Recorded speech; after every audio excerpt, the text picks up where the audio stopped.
Hello and welcome to From the Horsebox. I'm Claire. And I'm Kate.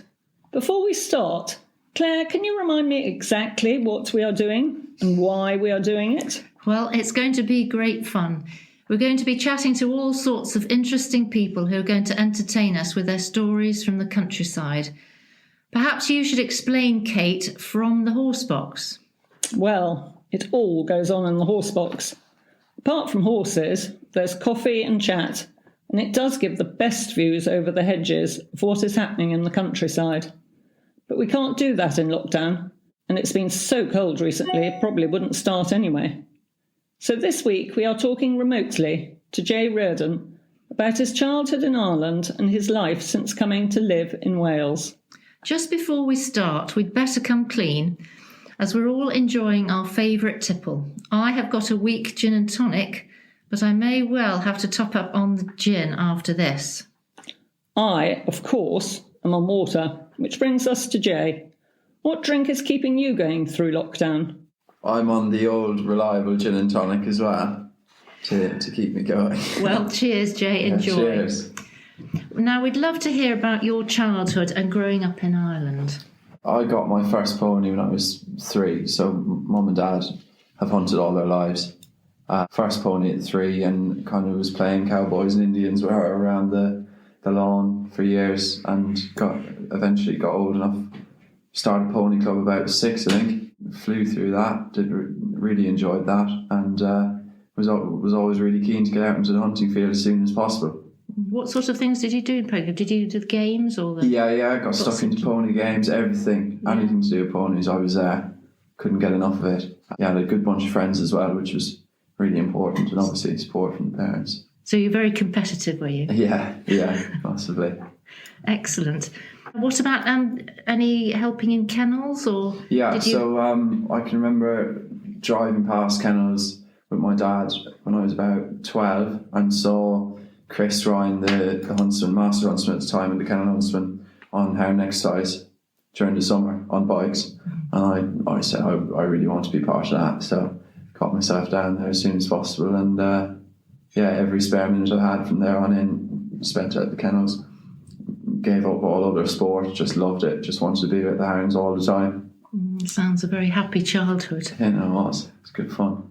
And tell us about your school days in Limerick. So primary school was next door to my house, which was fine, very handy. Went to secondary school, got probably 6 Tuesdays off a year to hunt at the Scartine on sick note or whatever, so my parents were good in that respect. Did my leaving cert, which is A-levels, passed, went to university, studied politics and sociology, mainly to keep my mother happy, to be honest, but did that for a year, passed my exams and managed to get a year out, a kind of a gap year, because I was a year younger than everyone else, basically, so I kind of talked my way into a gap year, but applied for a job whipping in Kilkenny, so never really went back. What about a cheeky nickname? Did you have one of those at school? Not really. Lanky, you name it. Legs and elbows everywhere on the hurling field and stuff. We should have guessed that one, Kate. Yeah. Which hunts have you worked with in Ireland and then over here? Yeah, so after a year in university, went to whip into the Kilkenny in the 1st of May. What was that? 2018, I think. I'd been 18, turning 19 in June. Did a season there, and then a friend of mine got the job huntsman fit in Emby. So he was on the lookout for a whipper in. So he rang me through mutual friends, and I jumped at the chance. I always wanted to come over here. I think I was always encouraged to come over here to learn how to do it properly. And so starting fit in Emby in May 2019. And I had a great time, had a blast, and obviously there was a change of staff there as well. So this opportunity came up, and I grabbed it with open arms. Very different to hunting in Ireland, then. Yeah, massively. From hunting in Scartine, there's the farms and fields are a lot smaller, and the boundaries, which are banks and ditches, are a lot harder to see over or through. So you never actually, you do a lot more on ear if that makes sense. You never actually get to see hounds. You never actually get to see as much as you do here, because you can kind of ride to hounds easier over here, I think, or stay with them perhaps. Yes. In Ireland it's much slower because there's so much wire and everything. So you found crossing the country easier in the Flint and Denby country?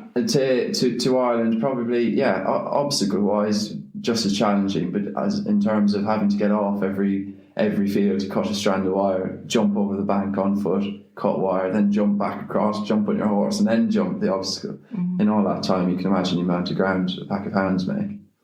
So, yeah, with hunt jumps and hedges and wire in hedges, it's far more crossable on a horse over here. The Flint Denby are great friends to the Wednesday hunt, so it's only natural that that it's very easy to sidestep over to the Wednesday. Yeah, of course. In these strange times, how are things at the kennels?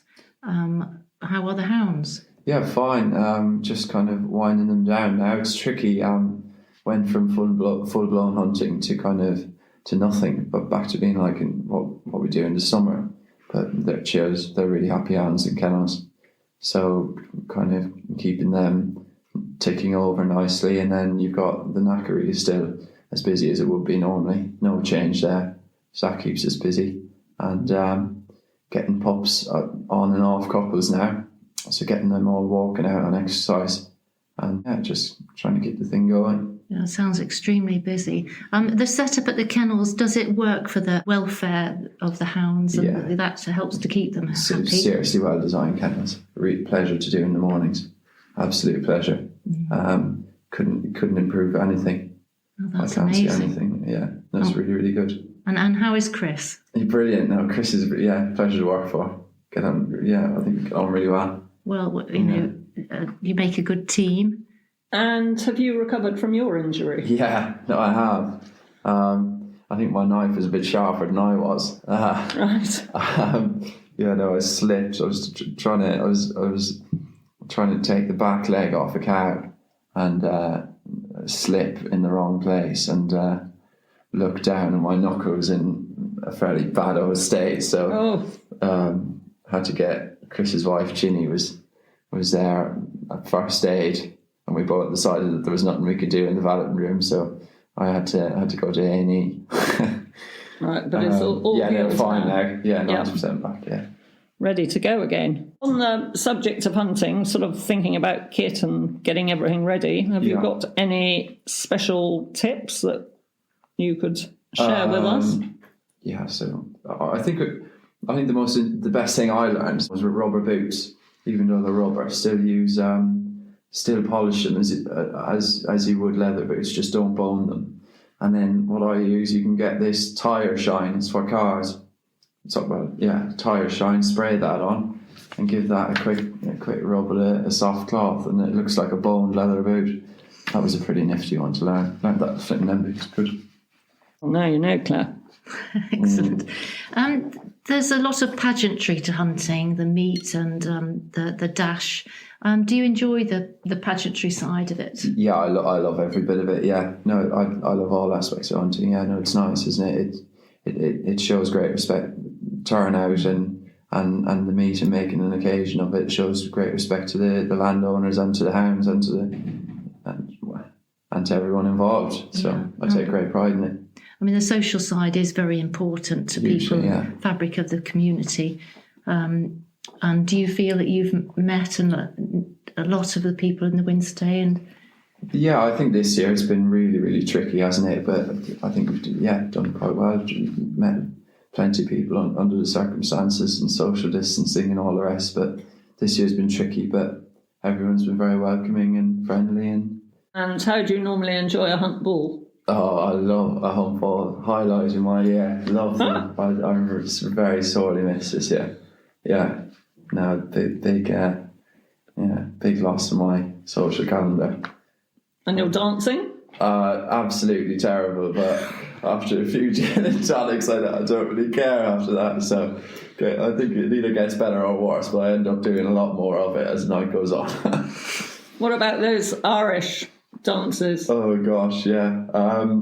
Had plenty of practice doing those on tables in local pubs when I was younger, but now Nothing too fancy, I'm afraid. Do you think there's anything that that Wednesday could learn from those Irish dances? Do you think there's a possibility we could have some social things based on your experiences? Oh, I don't know. I think you two are pretty. I was at the Winster Home Ball last year, and it was bloody good fun. Really, really good fun. Everyone on the dance floor and getting stuck in. It was good.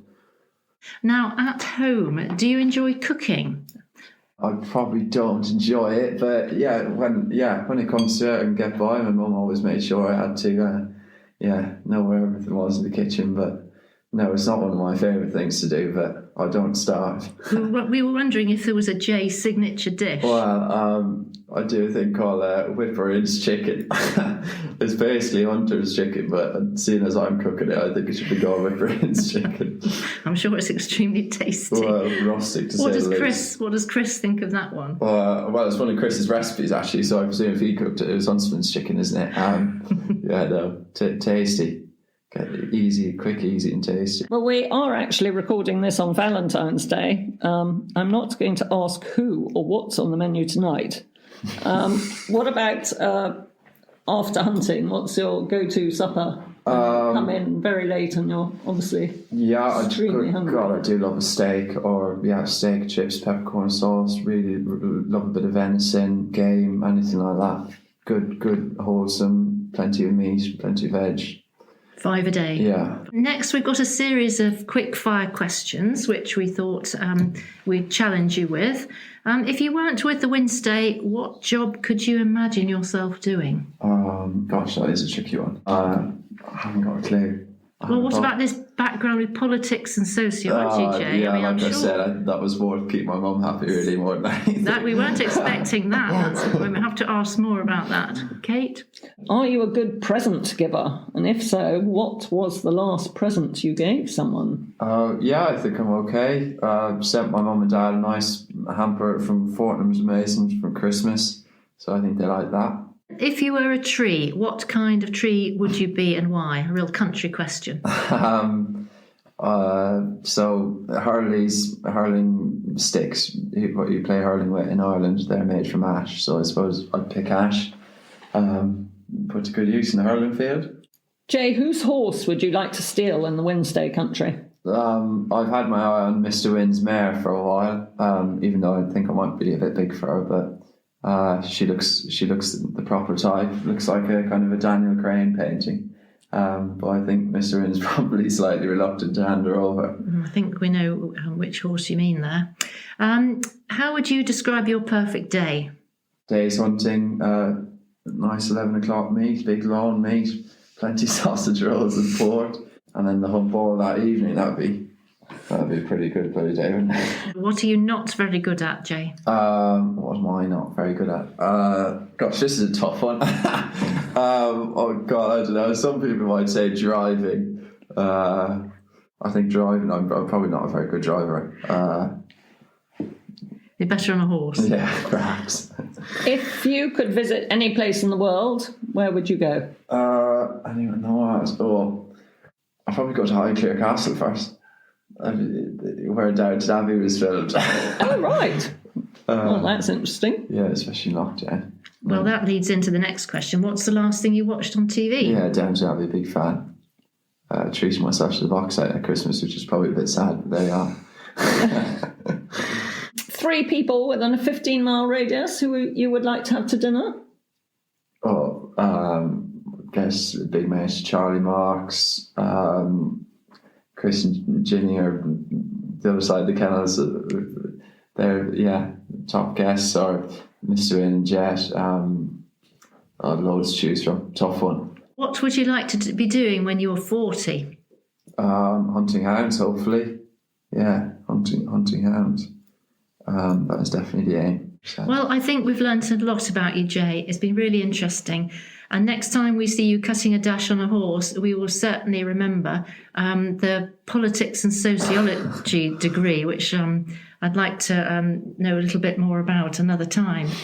Yes, fascinating. We'll all be dashing out to buy tyre shine, so we're gleaming in the Wednesday next year. Now our drinks are nearly finished, and perhaps we could either finish with Jay's joke or an inspirational quote to get us through the end of lockdown. Yeah, so a quote or motto I always live by is live every day as if it was your last, and I think it's really important to do things and what makes you happy, because you never know what's coming or what's around the corner. I think we can all drink to that. Thank you for listening to our very first From the Horsebox. Yes, thank you for listening, and thank you, Jay. Pleasure. We'd like to thank our listeners for bearing with us at our first interview attempt, connecting people who love the countryside. We hope to be back at the same time next week, when it could be you in the driving seat.